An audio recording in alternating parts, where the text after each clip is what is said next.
Hello YouTube, this is Morgan, Airspeed Prime here with my next Boruto anime review. This one's going to be for episode 87, which is called The Sensation of Living. And I thought this was a really good episode to round out the year. The arc, I think, still has its issues with regards to, I think, the general pacing, but I don't think this episode specifically had that many problems. I think it touched on a lot of the key plots that we wanted them to touch on. We went back to the Leaf Village. They're actually making some moves to kind of act and I suppose have it be legal and open with the rest of the villages, that the Leaf Village is going to intervene and help with what's going on at the Stone Village. The phone call from Shikadai back to Shikamaru, I thought was really good and gave the sense of like we're approaching the end game now, and then with a fight, I suppose, happening and reaching a conclusion with the Kako fight, we're getting some places now. I'm a little worried that, the Inojin thing might distract us for a bit too long, but I think the preview makes it look like Inojin's going to be snapped out of the Genjutsu as of next episode. So if that happens, great. We're not going to have this whole arc of waiting for Inojin to turn around. I'd actually like to see Akun play a role in that, in maybe terms of snapping Inojin out of it.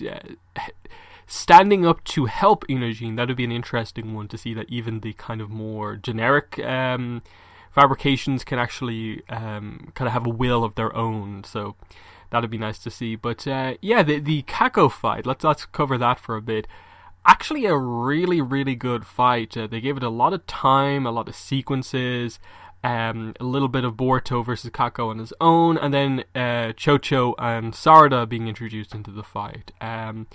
The 3-on-1 aspect, I thought, made it fairly interesting. I think they probably would have got the same effect, 2-on-1 Boruto and Sarada versus Kako. Chocho didn't play too big of a role in the fight, but still, these are the characters that we have involved. It's meant to be all of Shikamaru's team, all of Boruto's team involved in this, and so they played it well. And what I thought made the fight really good was that they heavily utilized particle style, that it is this huge threat where it's a one-hit KO move, basically, such as the power of it. I believe it's the only Keke Tota we know about within the series, the only style that is made up from 3 separate styles that we really know about, so there's always the significance to it there. It is Onoki's signature technique, and here is another character using it. And Onoki always had a sense of like he could use it a little bit, and they play on that here, but it also seemed like the fabrications kind of have like almost unlimited chakra, in that he doesn't seem to get tired, but by the end of the fight they kind of got across the idea that in forcing as much particle style as he did, he basically lost his life. He made his kind of being unstable, and so the big huge one he went to kill Boruto with was the final straw, and it basically kind of cracked him completely in half, more or less, and killed him. So I thought they actually brought the fight to a really nice end, in that I completely expected like Onoki to jump in and like block the particle style. I didn't think they'd kill him off. I thought he would block the particle style, like he is the master of it, so he would have some way to like disperse it. But no, just having the Kako kind of die, like They play up the idea that like his will that he gains during this fight, that sort of proves something to Onoki, is that he should have been forced to obey Onoki's command to not hurt Boruto, but the entirety of this fight was him getting into it and getting so kind of amped up that he was fighting for his life, that he sort of abandoned that order and wanted to fight and wanted to win. And that is a kind of proof that he had his own will. He was able to abandon his only order going into this fight to do what he wanted to pursue the fight as much as he could. I liked Sarada's analysis of standing back for a while with her Sharingan and realizing that, once he uses particle style, he has to wait a bit. There's like a delay before he can use it again, and he's sort of weak in the immediate aftermath of using particle style. So that was cool, and it allowed them to get a bit of an advantage here.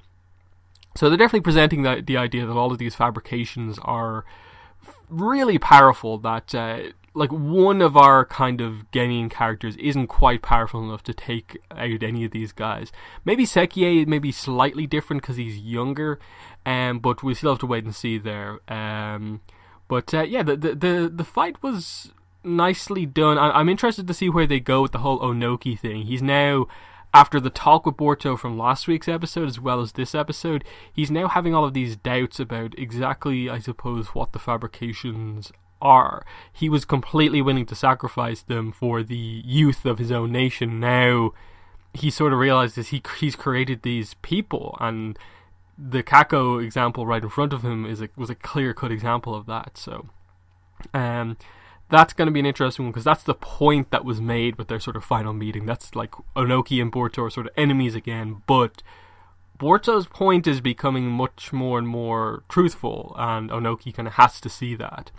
So that was that plot point. Shikadai, we finally get to see, I suppose, what kind of he's up to. So he infiltrates up to the Kage's office, calls the Leaf Village on the phone, which I thought was a really cool idea, and he calls his father, and they have the talk. Basically, this is what fully confirms to the Leaf Village that craziness is going on. These fabrications have taken over the village. Onoki's behind it all. They have all of the information that they need now, so that's what allows Naruto to sort of act and want to go down the whole feudal lord path to get permission. But the key character point in all of this, which I really liked, was Shikadai basically being willing to stay there and make something happen. He's not going to be happy with just, I've sent word back, everything's sorted. He is actually going to make something happen. He wants to do something here, but he's also not going to make a really risky move, which is where they have like the kind of chess analogy come back into play. He's not going to jump forward as a knight and get picked off really easily.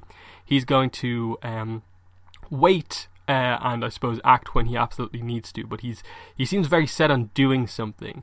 They haven't come back to Kuratsuchi in a while, which I found quite interesting, in that they had a plan, but we haven't really seen what she necessarily is up to, and I'm assuming potentially that that's what part of what Shikadai is doing here. He's executing part of a plan that Kuratsuchi has. So that's going to be very interesting to see, and it also meant that like this suddenly makes Shikamaru very fired up to make this plan happen. He is going to guarantee Naruto gets where he needs to go as soon as possible. So that's another interesting one. Beyond that, we got Akatsuchi injured arriving back at where like Sarada, Chocho, and Inojin are. Inojin's sort of put in charge of him, and that's how obviously Sarada and Chocho joined the fight. So it's left for Akun and Inojin to sort of defend Akatsuchi when what's her name, Kirara arrives. I think it's something like that. When the girl fabrication arrives, and she immediately puts him under a genjutsu. After a little bit of a moment of like her noting that that Akun is protecting Inojin, and then Inojin is actually protecting Akun, so that's a nice little moment. But I completely suspected. We know that she was the one putting the guy under genjutsu to Kuratsuchi's assistant under genjutsu to kind of call the Leaf Village and say everything's okay. So we knew that was her ability, and the second Inojin arrives towards the end of the episode, you knew what was going to happen, and this is what turns everything on their head, even though it seemed like Onoki is so old and basically dying that Sarada, Chocho, and Boruto just have complete control over him. But then her arriving, Inojin giving them the even more advantage. Now they're captured all of a sudden, and Onoki's back in another positive position. So they did a lot, definitely, with this episode. As I said, I'm not going to say it's like an amazing episode. I thought the fight definitely heightened it, and it brought it to a really good level.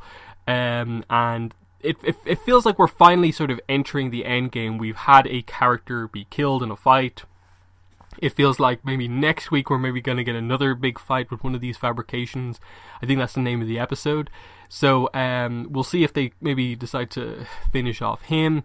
But we know there's a lot of other stuff that has to happen. This is where obviously the intro, I think, is beginning to connect now. This is where obviously the Sand Genin are going to come from, in that if the Leaf Village are calling the other nations to get permission, basically, to let them know this isn't a war thing, we're going in there because there is a bit of an issue that's happened here, we just want to get, Boruto and everyone out, it would make sense that the likes of Gaara would send his own Genin team in there as well, and they might get help from the village of Lightning Village as well. So I like all of that stuff. I think it's actually coming together quite nicely. We know I suppose with regards to that statement that Shikamaru said, it was just like, I will get you there really, really quickly. Like, they had who was it? It was Ai's, the previous Kage of the Lightning Village. His assistant was the character who had this sort of like basically teleportation jutsu, didn't she? So is that part of maybe what they're going for here? He's going to contact someone in the Lightning Village and then use that teleportation thing to get Naruto to where he needs to immediately. We'll see exactly how that plays out, but that was just a little connection I was beginning to make. But yeah, that's my thoughts on the episode. In the comments, let me know what your thoughts were on this one. I believe this is the last episode of the year. So yeah, we'll be back in the new year with some more Boruto. But yeah, that's been the video. Thanks for watching, and bye.